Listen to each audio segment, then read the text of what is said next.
अनुपम खेर जी, कश्मीरी पंडितों पर अपने घड़ियाली आंसू बंद कीजिए। फिल्म कश्मीर फाइल्स के रिलीज होने से पहले 2014 से पहले 1990 में जब हमारे कश्मीरी पंडितों का नरसंहार किया गया था श्रीनगर और कश्मीर के अंदर, तब आपके मुंह से कश्मीरी पंडितों के लिए एक शब्द नहीं निकला था। आज आप अपनी इस फिल्म के जरिए इस मुद्दे को जिस तरह से हिंदू मुस्लिम बना रहे हैं, जिस तरह से इस फिल्म के जरिए माहौल को भड़काने का प्रयास किया जा रहा है, मैं आपको याद दिलाना चाहूंगा कि 2016 तक आप इसे धार्मिक मुद्दा तक नहीं मानते थे। जी हां, मैं आपके सामने पेश करने वाला हूं अनुपम खेर की जो दोगली सोच है, खासकर कश्मीर मुद्दे को लेकर, खासकर कश्मीरी पंडितों को लेकर।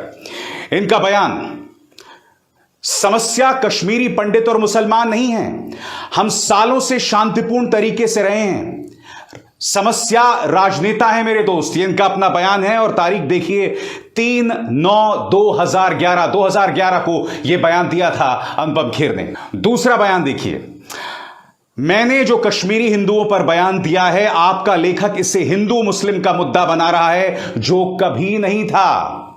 अनुपम खेर 2015 तक कह रहे हैं कि कश्मीरी पंडितों का मुद्दा हिंदू मुस्लिम का मुद्दा नहीं था। आज उनकी फिल्म इसके बिल्कुल उलट प्रोपेगेंडा कर रही है।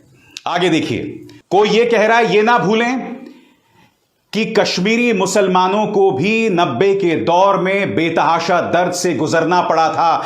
इस पर अनुपम खेर कह रहे हैं, हम इसे कभी नहीं भूल सकते, कभी माफ नहीं कर सकते। आगे देखिए, 2016 का इनका यह बयान, कोई उनसे कह रहा है कि सिर्फ कश्मीरी पंडितों के दर्द पर फोकस मत कीजिए, कश्मीरी मुसलमान भी बेतहाशा दर्द से गुजरा है। तो इस पर अनुपम खेर का बयान आपके स्क्रीन पर, मैंने ऐसा कभी नहीं कहा, मेरा यह मानना है कि कश्मीरी पंडित और मुसलमान एक साथ खुशी से रह रहे थे। आज मैं आपसे एक सवाल पूछना चाहता हूं, फिर इनकी फिल्म आखिर क्यों इस तरह का प्रोपेगेंडा कर रही है? आप में से कई लोग मुझसे सवाल कह रहे हैं कि भाई आप कश्मीरी फाइल्स पर कुछ क्यों नहीं कह रहे हैं। इसके दो जवाब हैं। पहला जवाब, मैंने अब तक फिल्म नहीं देखी। अब आप कहेंगे मैंने फिल्म क्यों नहीं देखी? मैंने फिल्म इसलिए नहीं देखी क्योंकि इस वक्त सोशल मीडिया पर कई क्लिप्स वायरल हो रहे हैं। लोग वो फिल्म देख रहे हैं, फिल्म के अंदर भड़काऊ नारे लगा रहे हैं, मुसलमानों के बारे में भड़काऊ चीजें कह रहे हैं। यानी कि इस फिल्म का एक ही मकसद हो गया है कि किसी तरह से यह समाज जो पहले से ही एक ज्वालामुखी पर बैठा हुआ है, उसमें और मुद्दों को भड़काया जाए। और जिस फिल्म को सरकार में बैठी पॉलिटिकल पार्टी प्रमोट करने लगे, उसे बढ़ावा देने लगे, तब आप समझ सकते हैं दोस्तों कि यह फिल्म सिवाय प्रोपेगेंडा के कुछ और नहीं है। मगर आज का यह शो अनुपम खेर के दोगले रवैये के बारे में ही नहीं है। आगे जाके मैं आपको बतलाने वाला हूं कि मैं खुद एक लंबे अरसे से कश्मीरी पंडितों के बारे में क्या सोचता हूं। मगर आपके सामने एक और सत्य जो मैं आपको दिखलाना चाहता हूं दोस्तों, ये जो वीडियो या ये तस्वीर आप देख रहे हैं, ये फिल्म लम्हा एक थी। इसमें संजय दत्त का एक किरदार था। इसमें जो आप सीन देख रहे हैं, एक कश्मीरी पंडित पत्रकार जो है वो अनुपम खेर का इंटरव्यू कर रहा है। इसके अंदर अनुपम खेर यासीन मलिक जैसे पृथकतावादी का रोल अदा कर रहे हैं। आप कह सकते हैं कि भाई एक्टर हैं और एक्टर होने के नाते आपको कई किस्म के रोल्स करने पड़ते हैं। मगर आपसे एक सवाल पूछता हूं ना मैं, अगर वाकई अनुपम खेर के दिल में कश्मीरी पंडितों के लिए दर्द होता, तो क्या वो इस तरह का रोल प्ले करते हैं? बताइए। यह फिल्म 2014 या उससे पहले की आई हुई फिल्म है। यानी कि 2014 से पहले ना कश्मीरी पंडितों के लिए अनुपम खेर के दिल में कोई खास दर्द था। उल्टा वो ये लगातार कहते रहते थे कि यह धार्मिक मुद्दा है ही नहीं, जैसा कि मैं आपको बतला चुका हूं। और यही नहीं, 1989, 1990 और 1991, इन तीनों सालों में मैं आपको बतलाना चाहूंगा अनुपम खेर जो है वो फिल्मों में काम कर रहे थे। और मैं आपको बतलाना चाहता हूं कि उन्होंने किन फिल्मों में काम किया, एक एक करके आपकी स्क्रीन पर आ रहा है। आखिरी गुलाम, परिंदा, चांदनी, चालबाज, त्रिदेव, कानून अपना अपना, भ्रष्टाचार, जख्म, मैं आजाद हूं, आवारगी, जीने दो, इज्जतदार, क्रोध, मुकद्दर का बादशाह, दिल, शेषनाग, आज का अर्जुन, खिलाफ, मस्त कलंदर, आई मिलन की रात, प्रतिज्ञाबद्ध, त्रिनेत्र, सौदागर, साथी, लम्हे, हम, दिल है कि मानता नहीं।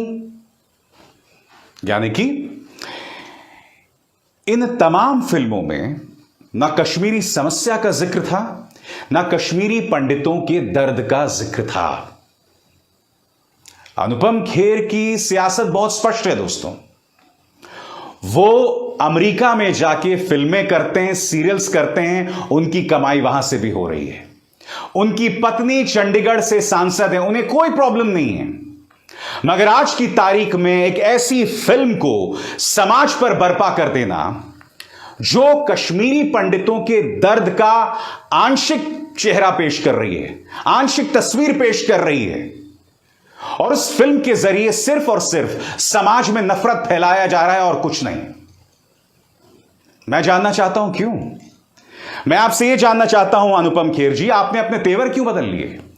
क्योंकि 2015 तक तो आप यह कह रहे थे कि कश्मीरी मुसलमानों को भी उस समस्या का सामना करना पड़ा। आप यह भी कह रहे थे कि धार्मिक मुद्दा नहीं है। मगर अब आपकी यह फिल्म ऐसा प्रोपेगेंडा क्यों कर रही है, मुझे बताइए। मैं अनुपम खेर पर क्यों सवाल उठा रहा हूं दोस्तों? क्योंकि मैंने सबसे पहले अनुपम खेर को देखा था एक फिल्म जिसका नाम था सारांश। वो फिल्म मैं आज भी देखता हूं ना दोस्तों, तो मेरा मन करता है कि अनुपम जी के पास जाऊं और उन्हें गले लगा लूं। मैं बचपन से अनुपम खेर का एक बहुत बड़ा फैन रहा हूं, मगर इस आदमी के दोहरे चेहरे को देखकर मेरा दिल दुखता है। कश्मीरी पंडितों पर जो फिल्म बनी है, उसके जरिए समाज के अंदर जिस तरह से यह फिल्म जहर फैला रही है, इस पर इस आदमी की जो दोहरा रवैया है वो बहुत ही ज्यादा शर्मनाक है। और रही बात इनके डायरेक्टर विवेक अग्निहोत्री की, 2014 से पहले यह शख्स किस तरह की फिल्में बना रहा था मैं आपको बताता हूं। चॉकलेट, दन दनादन गोल, और फिर 2 अश्लील इरोटिक फिल्म्स, हेट स्टोरी और जिद। मैं इस आदमी से पूछना चाहता हूं कि 2014 से पहले फिल्में बनाने में तुमने बहादुरी क्यों नहीं दिखाई, बताइए। उस वक्त तुम इरोटिक और अश्लील फिल्म्स बनाने की जिद क्यों तुमने ठान रखी थी? तब तुमने कश्मीरी पंडितों के दर्द पर फिल्म क्यों नहीं बनाई? या 1984 के दंगों में जिस तरह से हजारों सिखों का नरसंहार कर दिया गया था, उस वक्त तुमने ऐसी फिल्में क्यों नहीं बताई? मैं बताता हूं क्यों नहीं बनाई इसने। क्योंकि उस वक्त कांग्रेस की सरकार थी, लिहाजा ऐसी कोई फिल्म बनाना जिसमें राजीव गांधी की सरकार पर सवाल हो या उस वक्त के निजाम पर सवाल हो, उसके लिए हिम्मत चाहिए। इसमें हिम्मत नहीं थी, इसलिए यह हेट स्टोरी और जिद जैसी फिल्में बना रहा था। आज के दौर में ऐसी फिल्में बनाना जिसमें भारतीय जनता पार्टी को चुनावी फायदा मिल रहा हो, बहुत ही आसान है, बहुत ही आसान है। हिम्मत है तो आज गुजरात फाइल्स बनाओ, बना सकते हो। हिम्मत है तो आज बनाओ फिल्में किस तरह से भारतीय जनता पार्टी समाज के अंदर सांप्रदायिक बयान दे देकर इस देश को बद से बदतर हालात की तरफ ढकेल रहे हैं। हिम्मत है इस विवेक अग्निहोत्री में। तुम सिर्फ वही फिल्में बनाओगे जिस प्रोपेगेंडा के जरिए भारतीय जनता पार्टी को मदद मिलेगी। और अब मैं आपको बतलाता हूं कि कश्मीरी पंडितों पर मेरी क्या राय है। सबसे पहले आपके स्क्रीन पर दोस्तों 2 साल पहले किया गया कार्यक्रम, यह वो दौर था जब मोदी सरकार ने धारा 370 हटाया था। मैंने मोदी सरकार के उनके इस फैसले का स्वागत किया था और मैं आपको बतलाता हूं क्यों। मेरा यह मानना है कि धारा 370 रहने से, यानी कि जम्मू कश्मीर को विशेष राज्य का दर्जा दिए जाने से वहां के आम इंसान को कोई फायदा नहीं हुआ। इसका फायदा सिर्फ वहां की जो सियासी जमातें हैं, वहां के जो राजनीतिक परिवार हैं, नौकरशाह हैं, और यहां दिल्ली में कुछ पॉलिटिकल पार्टीज को होता रहा। वहां के आम इंसान को कुछ नहीं हुआ। अब बार बार इस तस्वीर को दिखाकर प्रोपेगेंडा किया जा रहा है कि देखिए मनमोहन सिंह तो यासीन मलिक जैसे पृथकतावादी नेता के साथ खड़े थे, बीजेपी ने उसे बदल दिया है। मगर भारतीय जनता पार्टी का प्रचार तंत्र हमें यह नहीं बता रहा कि यह जो तस्वीर है जिसमें यासीन मलिक मनमोहन सिंह के साथ खड़े हैं, यह उसी बातचीत का हिस्सा है जो बातचीत स्वर्गीय अटल बिहारी वाजपेयी ने कश्मीरियों के साथ शुरू की थी जब उन्होंने हीलिंग टच दिया था घाटी के लिए। भारतीय जनता पार्टी का प्रचार तंत्र आखिर आप तक झूठ क्यों पहुंचाता है, आपको अधूरी तस्वीर क्यों पेश करता है, बिल्कुल वैसे ही जैसे कि अनुपम खेर और विवेक अग्निहोत्री कर रहे हैं। मैं आपको यह भी बतलाना चाहता हूं कि इस कार्यक्रम में मैंने और क्या कहा था।